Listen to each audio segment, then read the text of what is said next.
Hey, what's up, everybody? This is Charles Sebastian, and welcome you guys to another episode of the DREAMERSPRO show. We cover everything from sports, hot topics, classic debates, entertainment, and we give you guys a fresh perspective on things and how we see them. And today, folks, we have an excellent show for you guys here today. Before we get into it, please make sure you like the video and sub to the channel. Be sure to follow me on Instagram. My handle is CTABANZ. So let's get into today's topic, y'all.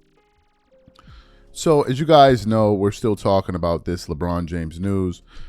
Yesterday, some news came out about him potentially announcing his retirement, but I don't want to get into that. I want to get into really how we got here, right? Really how we got here and what really goes on behind closed doors. So a lot of you guys know LeBron James, he'll be going into his 23rd year in the NBA. I had already speculated that this would be his last season. And some people have felt the same, but there seems to be this kind of shock that's taking place within the LeBron fan community where they can't believe that he's kind of being treated the way that he's being treated, why he's being pushed out of the door, and why some people are saying it's time for the Lakers to move on, which brings me to some sound that I heard. And I want to give some credit to Marcellus Wiley because I heard him talking about this on his channel. Prior to that, I was totally unaware of it. So apparently, Kendrick Perkins had gone on TV and said that the Lakers team now is Luka's team. And he said that it's right for the Lakers to move on with Luka Doncic because LeBron James is no longer the main guy in LA, and Clutch and these guys are no longer the main guy in LA. So recently they did a show on Road Trippin' that was published 2 days ago.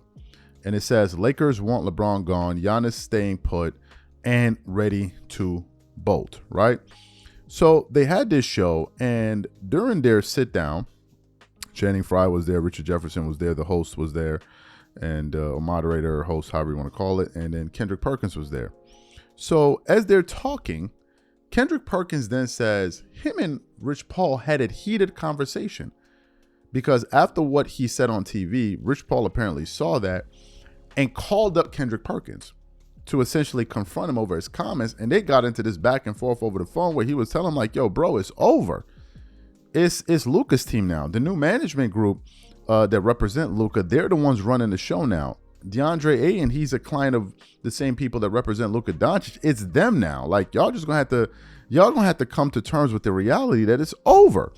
And I was like, wow, I didn't even know. Like, so is this serious? Like, they be monitoring what people be saying about them on TV and calling them up. Yo, I heard what. Yo, this is some mob boss type of stuff. So for those of you who didn't hear this exchange, I want to play for you now.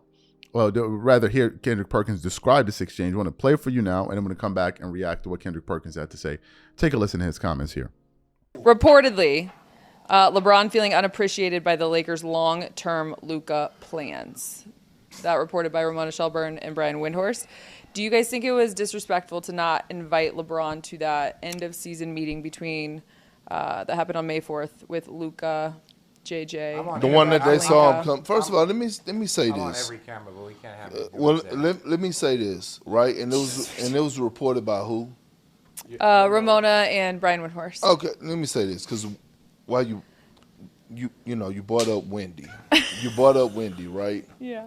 So Wendy was like went into this whole little thing about reporting and dropping news. Wendy, we all could drop news. We all have the same. I just don't want. That's not my expertise. So the same what information. Is your expertise? No, it's not. No, it ain't. The same information you have, we have it as well. Now, here's the thing. I said this. What'd you say? I said this. It's a new sheriff in town. And his his name is what? It's Luka and Bill Duffy. It's WME. It's no more Clutch Sports no more. Shout out WME. And I told this to Rich Paul on the phone, and we had an argument because I said it on TV, and we argue a lot. I told him on the phone after he called me when I got off of television, it's a new sheriff. Clutch Sports is not running it no more. LeBron is not running the Lakers organization no more. They traded it is Luka Doncic, Bill Duffy. And when I said that, they signed DeAndre Ayton. Who is DeAndre Ayton signed to? Bill Duffy. WME. Who is Bill Duffy again? This is not. Shout out Bill Duffy. And guess what? It's okay. So, like, Bron, you said it. Like, Luka, we don't want you to fit in. We want you to fit out. You basically gave him the keys. He took them. And it's all right. Like, this is the first time in a while that he hasn't been able to be involved and the Lakers should be moving on, right? Like, yes, like you got an international superstar. Yeah, but it's guys, He's 40. Gonna be 41. Go ahead. I just feel like at a certain point, yes, LeBron is LeBron. Yep. But Luka, you have to, if this is the future and this is the past, you have to somehow say, LeBron has to understand this is, our business is the Lakers' future. You are not the Lakers' future. You are the present until you don't want to be the present. Well, and this is one thing. And again, and it's not a bad thing. No, it's not. Yeah. It No. happens to everybody. No, It's probably gonna feel weird for him to go, oh. It happened in Boston. Like Zoolander, remember? What's that movie, Zoolander? I watched it happen. I watched it happen in Boston. Was that Ansel? It went from KG and Paul, right, and Ray. Ray left and went to Miami. All of a sudden, Rondo started being in meetings with Danny Ainge and Doc that KG and Paul wasn't in. hey, the evolution, And it's part of it. No, but the evolution of basketball, and people struggle with it. They always say, look, an athlete dies twice. An athlete dies twice, right? When you retire and then when you actually pass on. And so there's always a transition phase. When you look at Bron, he's played in the league for, 22 years or whatever.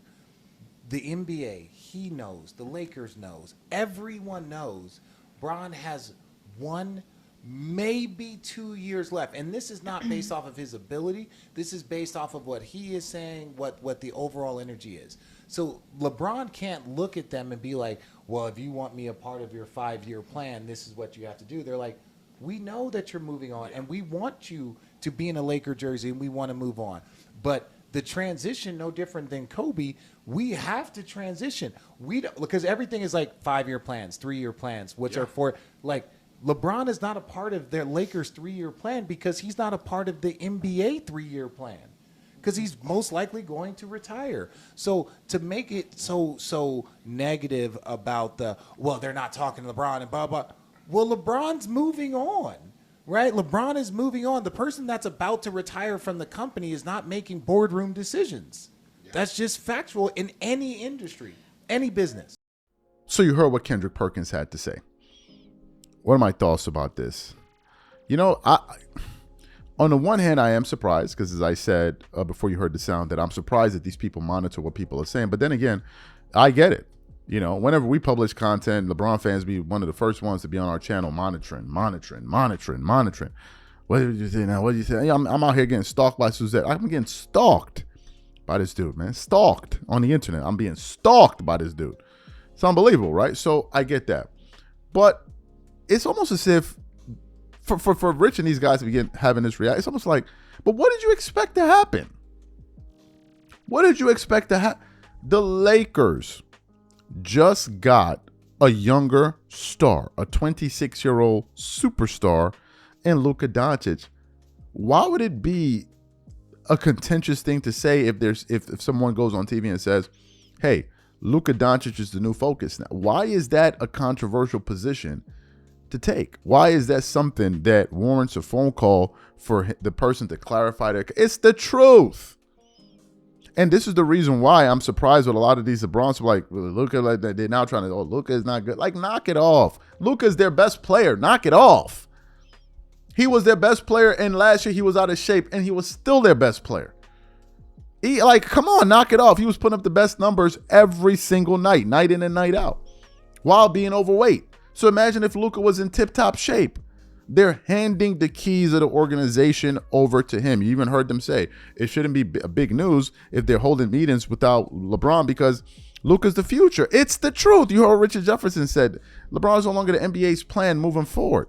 And look, this must be a very difficult moment and turbulent moment for LeBron fans because for so long they've been used to having people twerk it up for them on TV and then have people blow hot air up the you know what. So now they're kind of like, wait, LeBron no more? Yeah, LeBron no more. LeBron no more. LeBron's going to have to retire, bro. It's called life. Some things just come to an end after a while. All the other great players have to go through it. Kobe fans have to experience it. Jordan fans have to. Everybody goes through it. So it's you guys' turn. But for you guys to feel like, and look, I'm assuming they were under the impression that LeBron was going to be extended. Lakers are like, no, we're done with that. We're done with that. We need to focus on Luka and do things that make him feel like he is at home here. And I believe Luka is being very, very diplomatic. by just kind of staying out of this. But if they're inviting him to special meetings and all of that, of course, he's the new guy. What's the surprise here? What's the surprise here? So I'm surprised to hear that they're taking it to the extent of calling people up and, yo, what you said about, like, come on, man. Like, he's just saying the truth. That's just the way it's been for everybody that's been a superstar at one point in the NBA. Now, obviously, if you look at other players, it may be a different thing. Kobe, they didn't push him out the door. He retired. But Kobe was still very well connected to the organization, knew what was going on, because it's a different relationship. And I'm sure it's the same for other players, probably like Tim Duncan or Dirk Nowitzki and stuff like that. So this is just my take on it, guys. What I want to know from you guys, what do you think about Rich Paul calling up Kendrick Perkins to confront him over him giving his honest opinion on television? Whatever you guys think, please leave your thoughts and comments in the comment section. We catch you on the next show. Peace.